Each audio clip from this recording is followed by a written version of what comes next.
Welcome to this week's edition of Good Books Radio. Audiobooks.com is the chief underwriter for Good Books Radio, which is produced by UTRGV Media Services for Rio Grande Valley Public Radio. And now, here's your host, Dr. John Cook. Welcome once again to another edition of Good Books Radio. I'm your host, Dr. John Cook, and with me today is a noted science journalist, John Tierney, who, along with his co-author, Roy Baumeister, co-author of Willpower and a research psychologist at the University of Queensland, John is co-author of this book as well. He's a contributing editor to City Journal and writes the findings column for the New York Times. His writing has won awards for American Association for the Advancement of Science and American Institute of Physics. The book is called The Power of Bad, How the Negativity Effect Rules Us and How We Can Rule It. Mr. Tierney, welcome to the program. Thank you, Dr. Cook. Listen, this is the prologue has a lot of good stuff in it.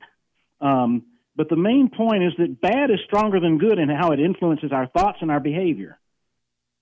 Right. It's what researchers call the negativity effect, which is the universal tendency of bad events and emotions to affect us more strongly than good ones.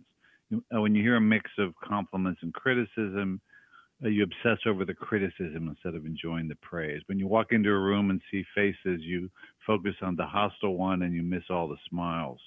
And this skews our thinking and, all day long, the way we make decisions, the way we see the world. And, so we wrote the book. We were trying to show people how to harness the power of bad when it's useful. And it can be really useful, but also how to overcome it when it's not. We want to show people how to go on a low bad diet.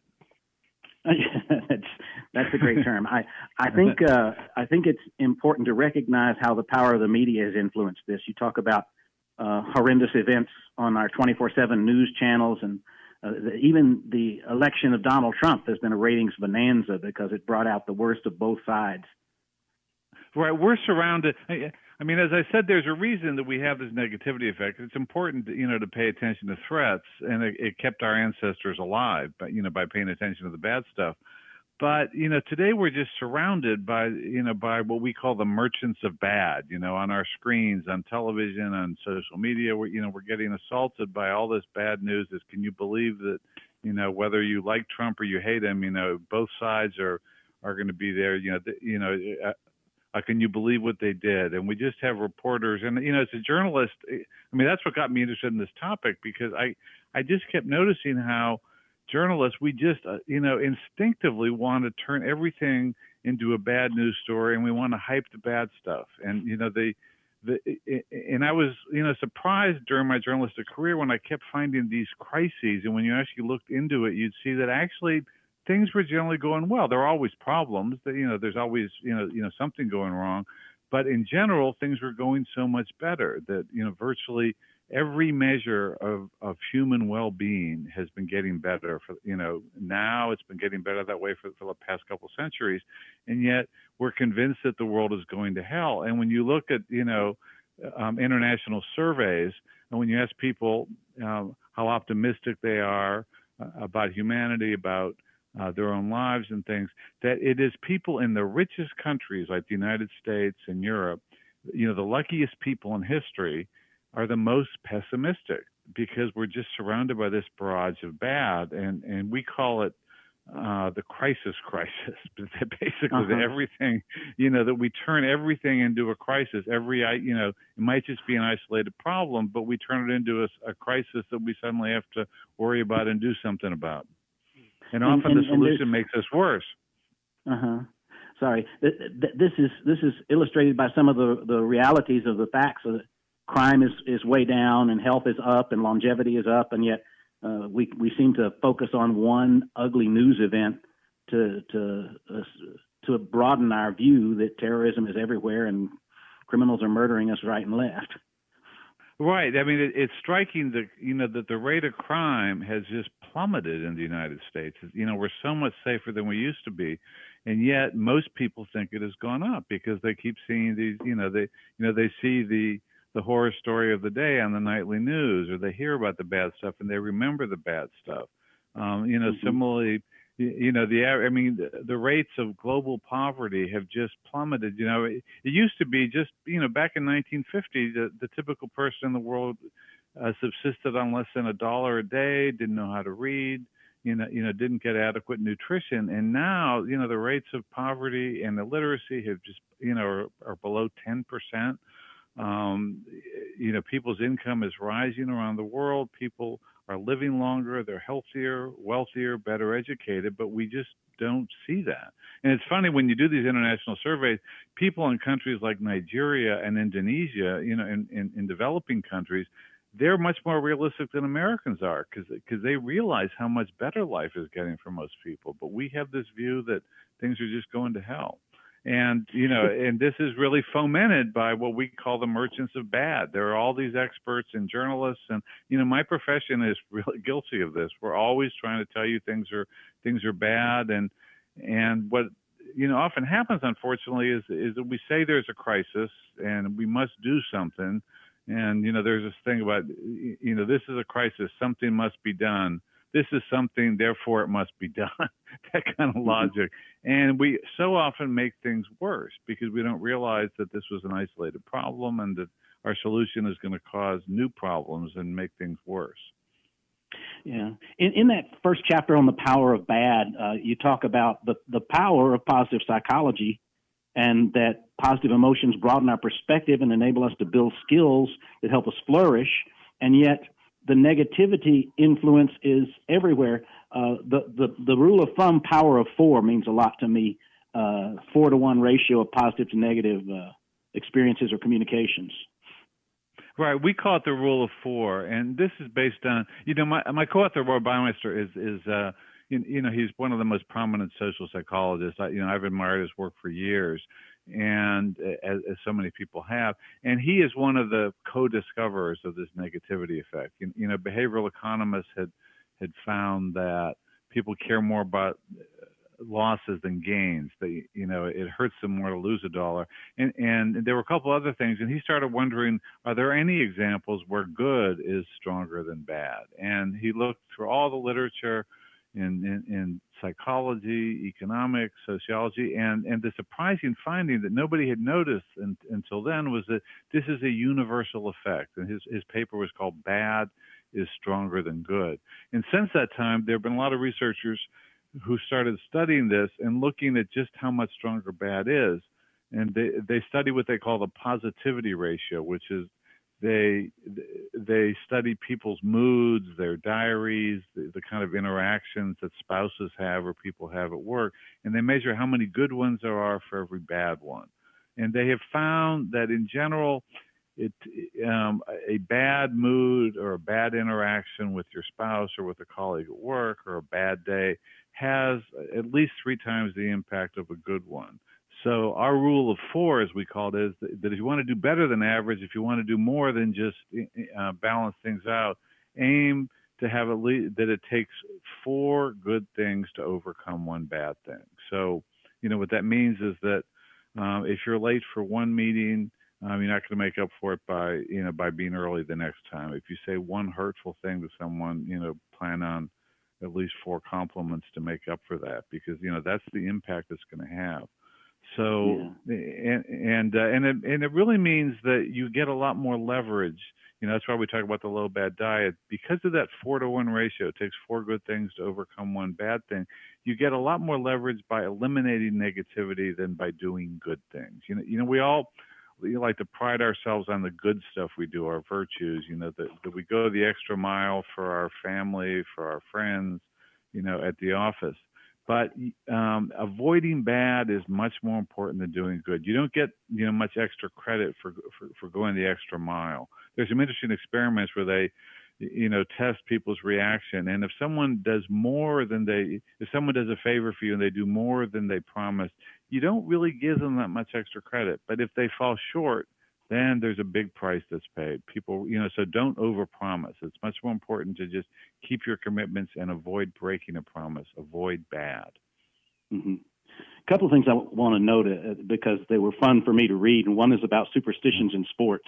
You talk about when they win a lot, it's no big deal, but when your team loses a lot, there's some sort of spell or curse, like the Red Sox and the curse of the Bambino, or the Cubs and the Billy Goat. Now, of course, the Billy Goat is real, but all the others know. You're right. But that's interesting. No, it's true. Most superstitions are bad. I mean, there are good ones like, that a horseshoe or a rabbit's foot will bring you good luck. But scholars have analyzed superstitions and folklore around the world, and they find that, most superstitions are, it's a black cat crosses in front of you that causes problems. And that's because of the negativity effect. I mean, if a black cat, crossed in front of you and something good happened, you wouldn't really pay that much attention. But when something bad happens, oh my God, that must have been it. So that's how these superstitions evolved. They've also done these studies of folklore around the world, and they find that most, yes, there are some good figures, the fairy godmothers and the helpful, spirits, but in general, most of these involve evil spirits, and they've done laboratory experiments where they find that when something good happens, we tend to think, well, that it happened because we did it, or that it happened for natural reasons, for routine reasons. But when something bad happens, we're much more likely to attribute it to some evil external force. So that's why we have these superstitions. That's why we tend to attribute bad things. And it's also interesting when it comes to beliefs about the supernatural, that in religion, hell is much stronger than heaven. We have a chapter where we talk about the evolution of religion in the United States, of Christianity, and you see this pattern over and over again where a mainstream church starts preaching a more benevolent message, and they downplay the hell threat, and then a new religion comes along like the Methodists in the 18th century. Who suddenly just take over because they start preaching about hell and the dangers of hell, and that's what packs people into the pews on Sunday morning. Yeah, that's interesting. I thought about that as I was reading that chapter. That the best way to fill the pews is to scare the hell out of people, and it just, exactly, and it's happened over and over again.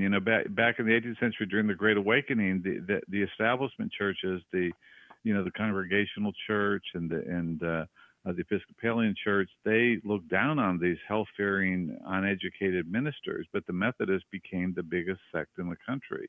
And then the Methodists kind of soft-pedaled they had kind of this new philosophy that was much more benevolent. It didn't emphasize hell. And then they stopped being the largest denomination. It was the Catholics and Baptists who were preaching a message of hell. They became the biggest denominations. And then they too, some of them started, de-emphasizing hell, and they lost influence to Pentecostals and other religions. So, one more thing about. Go ahead. No, I was going to say that they've the religion. This isn't a controlled experiment. With the history of religion, but social scientists have done interesting things where they've looked around the world at these surveys with huge numbers of people around the world that ask them about their beliefs, and they find that in countries where more people believe in hell, there's a lower crime rate. Than in countries where they don't believe in hell. And they also did a pretty clever laboratory experiment where a bunch of students were given this computer program, or they had to do a task, and they were told there's a glitch in the computer that enables you to cheat, but please don't use it. Just do it without cheating. And so, of course, they could watch and see which students cheated. And they gave the students questionnaires asking them about their beliefs about God. And they found it didn't much matter if you were religious or if you were not religious. It didn't much matter other things. But what really mattered was how you conceived of God. And if you thought of God as a more punishing figure, rather than this sort of benevolent deity, you were less likely to cheat. Mm-hmm.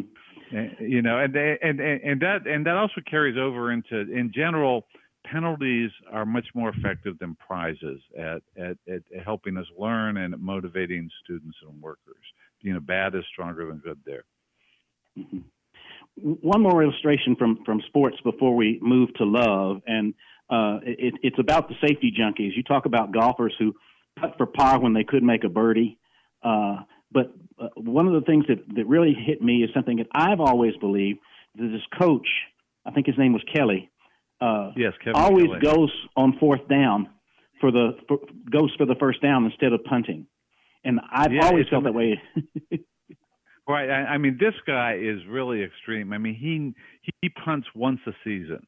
Otherwise he goes for it. If he has 4th and 30 on his own 1 yard line, he goes for it. He also never kicks a field goal. He always goes for the touchdown.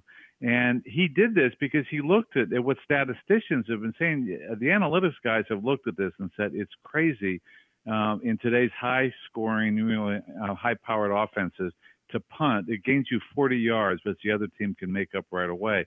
Possession of the ball is so much more important.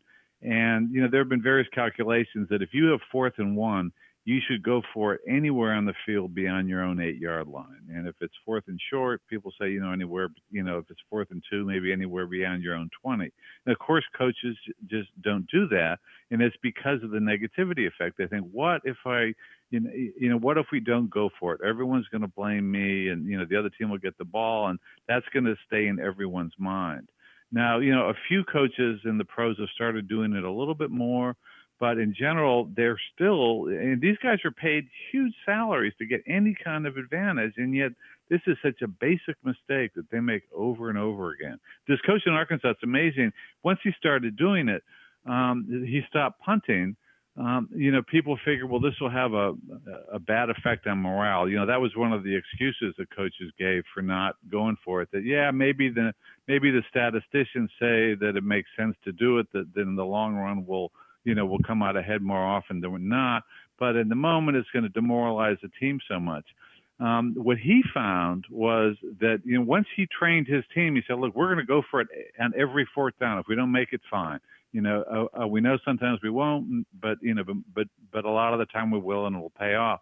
So he found that in the games when they did that after 4th down, that when their team didn't make it, when his own team didn't make it, the team was fine. They realized, okay, it happens. We'll just play defense now, and it didn't really affect them.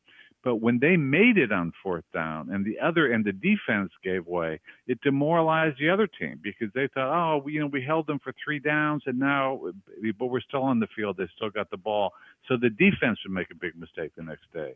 And it had a lot of other advantages. It means on 3rd down that you can do whatever you want. You don't, if it's 3rd and 10, you don't have to pass. You can run because you've got another chance. And the other big advantage the team had was that they didn't have to practice punting plays in practice. So they gained 25 minutes every day to work on their other plays. And and before he got to the school, they had only reached the semifinals of the state championship twice. They'd lost. Since he's been there, I think in 16 seasons, they've reached it. Almost every year they've won the state championship 7 times. Since he started doing this.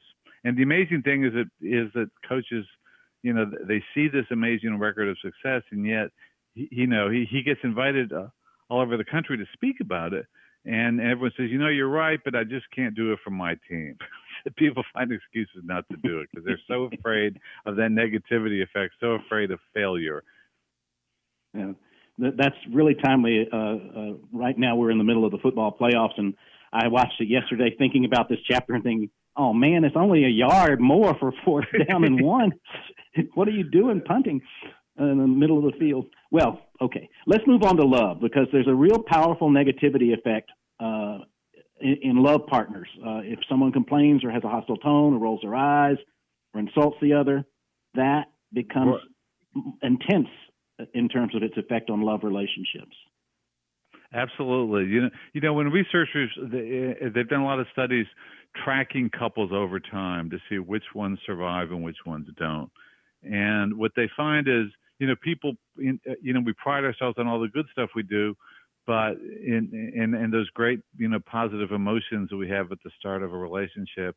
But it's not the good things that really determine whether the marriage survives. It's the bad stuff. It's how you deal with negativity, how you avoid bad moments, and then how you respond when there are bad moments. In marriages destined for success, people tend to overlook their spouse's flaws. They maintain, researchers call it positive illusions. They have this unrealistic view of their spouse. And in fact, there have been some fascinating studies where they scanned the brains of couples who were just newly in love, and then they went back a few years later and scanned the brains out and saw who was still together. And then they went back and looked at those initial brain scans, and they found that what distinguished the people that made it versus the ones that broke up were that when those people were shown a picture of their beloved, the part of the brain that's associated with making negative judgments, that part of the brain was being shut down. They just weren't making negative judgments about their partner. And the great thing, they were maintaining these positive illusions. And that really helps you get by. So being able to overlook your partner's flaws is a huge help. Ruth Bader Ginsberg, when on her wedding day, her mother-in-law gave her some advice. She said, in every marriage, it sometimes helps to be a little deaf. Being able to, not take the bait when, to give your partner the benefit of the doubt. When they do something that bothers you, try to look at it from an outside perspective. Try to think, maybe it's not as bad as I think it is. And also try to, and realize that this isn't, because they showed up late for dinner, it doesn't mean that they don't love you. It doesn't mean that they're inconsiderate. Maybe it was due to something beyond their control. Give them the benefit of the doubt. Now, you do have to respond to, some things in a relationship. You can't be a doormat if your partner is doing something that bothers you. But when something does go wrong, you've got to stay calm. You should, don't lose your temper. Don't accuse them of doing things. Explain very calmly, what is bothering you, and don't escalate. In studies of couples and how they deal with things, people who respond to problems in a marriage by sulking or by lashing out or by looking for, basically starting to pull away from the relationship, those are the marriages that fail. It's how you deal with negativity is by not taking the bait when something goes wrong, not losing your temper, and then not escalating the conflict. Because bad emotions are so powerful and so contagious that, once one person responds angrily to the other one, it just sets off this spiral of escalation. And so a minor disagreement can turn into a major fight. Yes. I wanted to deal with the daredevil Felix Baumgartner, but we've only got about 6 minutes left. And so I wanted to deal with how to handle criticism and especially Business 101, the bad apples. So let's talk first about delivering bad news the right way. How do you do that? Well, people tend to, when people do an evaluation of a student or an employee, they like to start off by giving the good stuff. It's a lot easier way to start talking. But what happens is that when you say a bunch of good stuff and then you throw in the bit of criticism, the criticism affects the other person so strongly that just suddenly, that they forget the good stuff that came before. It's called retroactive interference. And so they just walk out feeling demoralized. So most people would rather, people like to start with the good stuff when they're giving the criticism. But when you ask people, they want to get the criticism out of the way. So you want to, start with the criticism, get that in early. And then once you give the criticism, the person's brain is on high alert. That bad stuff has just kicked them into high gear.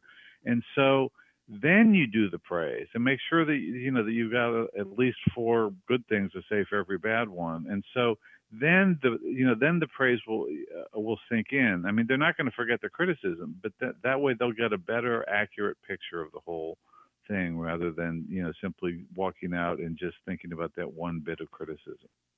Mm-hmm. Very good. Okay, so bad apples spoil the whole barrel. We've got the jerk, the slacker, and the downer. How do we deal with those people? Well, the best thing you can do is not hire them in the first place. So the more interviews you can do and the more references you can check.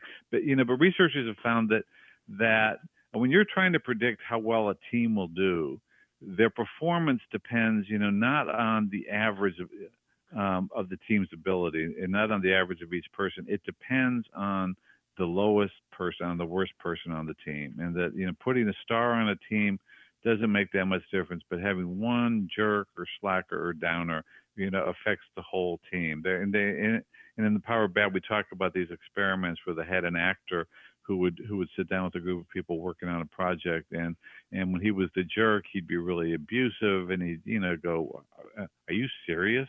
When someone proposed an idea. When he was a slacker, he'd just sit there and lean back and look at his phone instead of working out. And when he was a downer, he was just so depressed, and he'd kind of put his head down.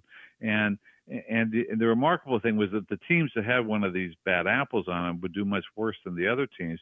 But the thing that really surprised the researchers was how contagious that behavior was. That if a guy was a downer, by the end of the experiment, everybody on the team looked like they, was depressed. And when the guy was a jerk and would be hostile to other people, insult them, the other people would respond not only by being a jerk back to him, but they'd start being a jerk to each other. It set the thing for the whole team.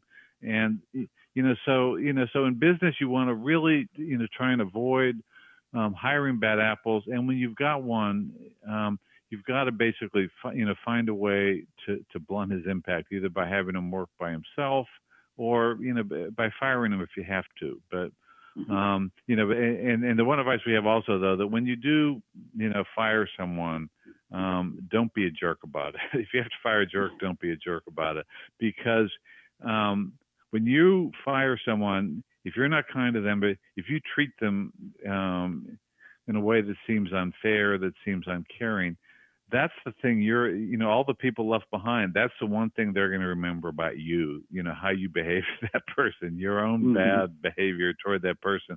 That's going to override all the good stuff you do. So again, it's, bad is stronger than good. And you've got to take that into account in the way you behave and the way you see the world. Mm-hmm. We got a couple of minutes left. And because I'm an educator, I want to address something else you point out in the book about how us educators have been taught that the power of positive reinforcement is so wonderful. And something I've always been opposed to is everybody gets a trophy and grade inflation. So let's just address that real quickly. Right. That's an effect of the self-esteem movement. It's got to this everybody gets a trophy movement. In fact, my co-author, Roy Baumeister, when he got into social psychology, he was studying self-esteem, and people thought, if you can just boost student self-esteem, it'll improve their performance. And he was one of the first to say, what, it doesn't work that way. Being successful raises your self-esteem, but having high self-esteem doesn't make you successful. But that is just carried over where teachers don't want to criticize students. They don't want to penalize them with bad grades. And so as a result, students are learning less than they used to. There have been some great experiments showing that, comparing if you penalize someone for getting, something wrong, or you give them a reward for doing something right, the penalties, they learn much faster and they learn much better. Because, when you are penalized, it forces you to focus on, on your failure and the power of bad. It's basically you're using that thing. It affects you strongly, and so you're motivated to improve. But instead, we have this grade inflation where the typical grade in college now is like an A-, and there's been a grade inflation in high school too. And so as a result, students graduate, they're learning less than they used to. A shocking number of students, when you give them tests of basic, cognitive skills and things, they don't learn anything in college. They don't score any better by the time they're over, and they think they've done well because they've gotten all these good grades. But then they go out into the workplace and they're not faring, nearly as well. Yes, indeed. Well, unfortunately, that's all the time we have. This is a great read of The Power of Bad: How Negativity Effect Rules Us and How We Can Rule Ourselves. We've been talking with John Tierney, his co-author Roy Baumeister, and he had written a poignant book, and it's worth a look. I remind our listeners, if you don't hear our regularly scheduled broadcast, you can catch us on our YouTube channel, Good Books Radio, Strong and Cook. Thanks for listening, and make it a great day.